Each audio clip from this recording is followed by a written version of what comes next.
It was a cold, rainy afternoon. I walked into a small electronics store to buy a new pair of headphones. The store was almost empty, except for a young man sitting behind the counter.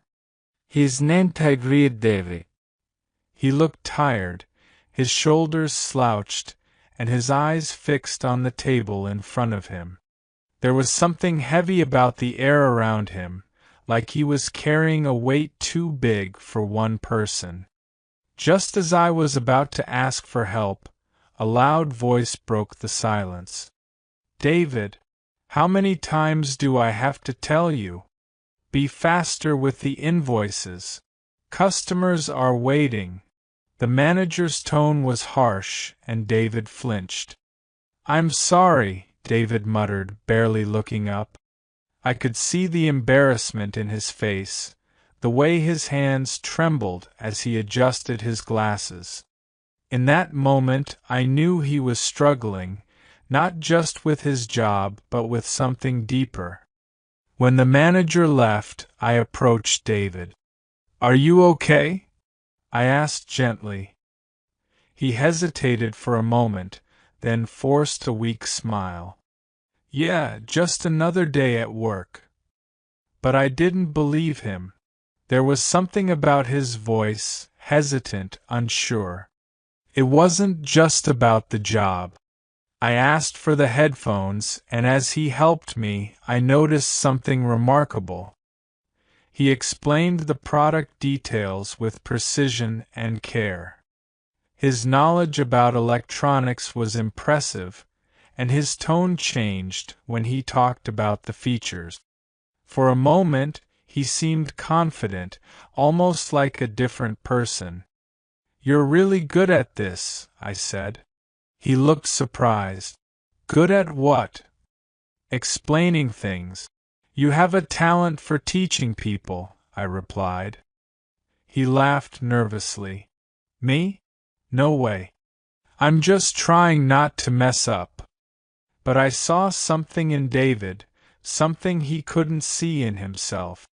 I visited the store again a week later. This time, David looked even more downhearted. The rain hadn't stopped for days, and it seemed like the clouds outside matched the ones in his mind. "Hi, David," I said as I entered. "Hello, sir," he replied, his voice flat. "I've been thinking," I began. "You're wasting your potential here." He looked confused. "What do you mean?" "I think you're capable of much more. Have you ever thought about learning English? It could open doors for you, new jobs, new opportunities." David shook his head. "I've tried before. I'm terrible at it, and even if I wasn't, what difference would it make? People like me don't get second chances." I paused. His words were heavy with hopelessness, but I wasn't ready to give up on him. "David," I said firmly, "everyone deserves a second chance. Sometimes you just need someone to guide you. Let me help you." He stared at me, unsure. "Why would you help me? You don't even know me." "Because I see something in you. I see someone who can succeed if he believes in himself," I replied. After a long pause, David nodded slowly. "Okay, but I don't think it'll work." "It will," I promised. "You just have to trust me." We met for our first lesson at a small cafe near the store. David showed up with a notebook and a pen, looking nervous. "I don't know where to start," he admitted. "That's okay," I said. "We'll start simple. Tell me about your day." "My day?" he asked, puzzled. "Yes, in English. Don't worry about mistakes," I encouraged him. He hesitated but then began. "I wake up at 7. I go to work." "Good," I said with a smile. See? You're already speaking English. His face lit up for a moment, but then he frowned. It's too hard. I'll never be fluent. David, I said, leaning forward, learning English or anything new is like climbing a mountain.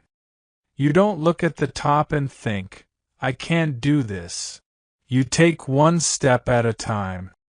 And today you've taken your first step. For the first time, I saw a spark of hope in his eyes. David's progress was steady, but not without challenges. Teaching him wasn't just about grammar or vocabulary, it was about breaking down the walls he had built around himself. Every time he stumbled over a word or forgot a sentence, I could see the frustration in his eyes. One day, during a lesson, he threw down his pen. "I can't do this," he exclaimed. "I'm too stupid to learn English." I leaned back in my chair, letting his words hang in the air for a moment. Then I said, "David, do you know how long it took Thomas Edison to invent the light bulb?" He looked up, confused. "No, how long?" "Over 1,000 tries," I said. "Imagine if he had stopped at the 10th or even the 100th. He didn't fail. He just found 1,000 ways that didn't work." "You're not failing, David. You're learning." He didn't say anything, but I could see he was thinking. One of David's biggest struggles was pronunciation. Words like through, enough, and thought seemed impossible to him. He'd try, mess up, and then laugh bitterly at himself. "English is ridiculous," he said one evening. "Why does through sound nothing like though? And why does tough have an F sound? Who invented this language?" I couldn't help but laugh. "You're not wrong," I said. "But think of it this way, learning these tricky words is like solving a puzzle. And you, my friend, are smarter than any puzzle." To help him, I came up with a game. I wrote down confusing words on flashcards and made him pick two. Then he had to use both words in a sentence. For example, word 1, through. Word 2, enough. David thought for a moment, then said, "I went through enough trouble to learn this." We both burst out laughing. Humor made the lessons lighter, and I could see his confidence growing, even in small steps. But there were also darker moments. One day, David showed up late to a lesson, his face pale and his hands trembling. "What happened?" I asked. "My manager yelled at me again," he said quietly. "He said I'll never amount to anything." I could feel the weight of his words. This wasn't just about learning English, it was about proving to himself and others that he was capable. "You know," I said, "there's a saying in English, 'The darkest hour is just before the dawn.' Do you know what it means?" He shook his head. "It means that when things feel the hardest, you're often closest to a breakthrough. Don't let anyone, not even your manager, tell you what you can or can't do." To build his confidence, I connected our English lessons to his job. I asked him to explain how a computer worked, but in English. "I can't do that," he said immediately. "Yes, you can," I replied. "Start simple.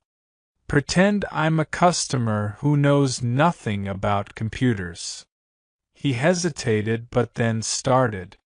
"This is, a computer. It has memory and processor." "Good. Now tell me what the processor does," I prompted. "It, makes computer. Fast," he said, unsure. Exactly. Now say it again, but this time try to relax. Imagine you're talking to a friend. We practiced this over and over. At first, he stumbled, but with repetition, he became more fluent. The breakthrough moment. One evening, after weeks of practice, something amazing happened. Explain this phone to me in English, I said, handing him my old smartphone. He took a deep breath and began. This is a smartphone. It has a touch screen, a camera, an app. You can use it for calling, texting, and internet. His sentences were simple, but his tone was confident. He didn't pause or second-guess himself. When he finished, he looked at me nervously. Was that okay? He asked. I smiled. David, that was more than okay. That was amazing. For the first time, I saw pride in his eyes. To make lessons more fun, I sometimes used humor. Once, I taught him the phrase "it's raining cats and dogs." He frowned. Why would cats and dogs fall from the sky? That makes no sense. It's just an expression, I explained. It means it's raining a lot. The next day, it was pouring rain, and David walked into our lesson soaked. He grinned and said, "It's raining. Elephants and giraffes." I laughed so hard I nearly spilled my coffee. Close enough, I said. But teaching David wasn't just about English, it was about helping him believe in himself. I gave him small challenges, like ordering food at a cafe in English or greeting a tourist. Each time he succeeded, his confidence grew. One day, he told me, I used to think I was just a failure. But now, I feel like I can do more. I don't know how to thank you. You're doing the work, David, I said. I'm just here to guide you. David was starting to believe in himself, but there was still something missing. He had no idea how much potential he had in his work. As his English improved, I began asking him more about his job. What exactly do you do every day, David? I asked during one of our lessons. He sighed. I fix computers. Mostly, I just follow instructions from the manuals. I'm not good at anything creative. I frowned. Fixing computers requires skill, doesn't it? What's the hardest problem you've solved? He thought for a moment. Last week, a customer's computer wouldn't turn on. The manual didn't help, so I checked the power supply. It was a loose connection. I fixed it, and the customer was happy. That's amazing, I said. You figured it out yourself. That's not just fixing, that's problem solving. David looked surprised. I guess. But it's just my job. No, David, I said firmly. It's a skill. And you're better at it than you think. The workshop idea. One day I had an idea. David, I said, how would you feel about teaching what you know to others? His eyes widened. Me? Teach? No way. I'm not good enough. You don't have to be perfect, I said. Just share what you know. Start small. Maybe teach a coworker how to troubleshoot a basic problem. He hesitated but agreed to try. The next week, he told me how he showed a younger colleague how to repair a laptop screen. How did it feel? I asked. Honestly, he said, smiling. It felt good. Like I actually know something useful. That's because you do, I said. Not everything went smoothly. During one lesson, David arrived looking defeated. "What's wrong?" I asked. "I tried to help another coworker," he said, "but I couldn't explain it well." I shook my head. "David, do you think every teacher gets it right the first time? I've been teaching for years, and I still make mistakes. What matters is that you're trying." He nodded, but I could tell he was still unsure. To push him out of his comfort zone, I suggested something bigger. "Why don't you give a short presentation at work?" I asked. His jaw dropped. "Are you serious? In front of everyone?" "Yes," I said. "It doesn't have to be long. Just explain a simple topic, like how to protect a computer from viruses." It took weeks of preparation. We practiced together, writing and rewriting his sentences. He rehearsed in front of me, stumbling at first but improving each time. The day of the presentation, he was nervous. "What if they laugh at me?" he asked. "They won't," I said. "And even if they do, remember, this is for you, not them." When David gave his presentation, I saw a transformation. He stood in front of his coworkers, speaking in clear, simple English. He explained the importance of antivirus software, using examples we had practiced.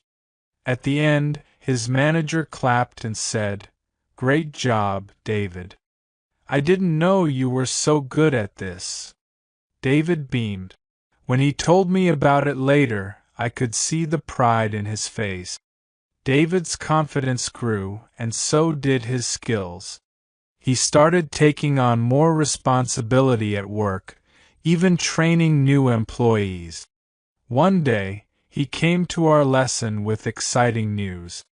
"My manager asked me to lead a workshop for customers," he said. "It's about basic computer maintenance. Can you help me prepare?" "Of course," I said. We spent hours creating a step-by-step guide. David practiced explaining each step in English, using simple language so everyone could understand. After the workshop, David realized he had a gift, not just for fixing computers, but for teaching others. He began volunteering at a community center, helping unemployed people learn basic computer skills. "I see myself in them," he said one evening. "They're struggling just like I was. If I can help them, maybe they can have a better life too." Teaching David changed my perspective as a teacher. It wasn't just about the grammar rules or vocabulary lists. It was about unlocking someone's potential. David went from a man who felt invisible to someone who inspired others. Watching him succeed was one of the greatest joys of my career. As I look back, I realize that the most important lessons aren't taught from a textbook. They're taught through patience, encouragement, and believing in someone, even when they don't believe in themselves. David's transformation didn't happen overnight. It was a long, steady journey of growth. Every small victory built his confidence and earned him respect. His voluntary work at the community center was where it all began. People admired his patience and his ability to explain complicated things in simple ways. One day, a young man approached him after a session. "David," he said, "because of you, I fixed my computer myself. I think I can get a job now. Thank you." David told me about it during one of our lessons, his eyes shining. "It feels so good to help someone," he said. "That's because you're making a real difference," I replied. And people notice. Word spread about David's workshops, and soon, businesses in the area started inviting him to train their employees. He taught basic computer skills, troubleshooting, and even how to protect data from cyber threats. David wasn't just teaching skills, he was building trust. His calm, reliable demeanor and ability to connect with people made him stand out. One day, his manager pulled him aside. "David," he said, "we've noticed how much the customers and staff respect you. We're thinking about promoting you to a leadership position. How do you feel about that?" David was speechless. When he told me the news, he was still in disbelief. "I never thought this could happen," he said. "You earned it," I said. "This is the result of your hard work and determination." David didn't stop there. He continued learning, improving his technical skills and English. He attended online courses, read books, and practiced public speaking. One day, he received an unexpected email. A leading tech company was forming a committee to develop new technology products, and they wanted him to join. "I'm not sure I'm qualified," he said during one of our lessons. "David," I said firmly, "look at how far you've come. You have real-world experience, leadership skills, and the respect of your peers. You are more than qualified." He accepted the offer and became a key member of the board. His insights, gained from years of practical experience, were invaluable. He brought a unique perspective that others couldn't. David never forgot where he started. He used his position to create opportunities for others, especially those who were struggling, just like he once had. He started programs to train young people in technical skills and English, providing them with the tools they needed to succeed. "I owe it all to the people who believed in me," he said during a speech. "Now it's my turn to give back." As David's teacher, watching his journey has been one of the most rewarding experiences of my life. I remember the shy, defeated man I met in that quiet office. Today, he's a confident, respected leader making a difference in the world. To those of you reading this, I want you to know, change is possible. No matter where you start, you can grow, learn, and achieve incredible things. It takes effort, yes, but more importantly, it takes belief. If David's story teaches us anything, it's this: you are capable of more than you think. Sometimes, all it takes is one small step, one brave decision, and the courage to keep going. As I finish this story, I encourage you to reflect on your own journey. What's holding you back? What could you achieve if you believed in yourself just a little more? Remember, every expert was once a beginner. Every success story starts with a decision to try. And every life can change, just like David's did.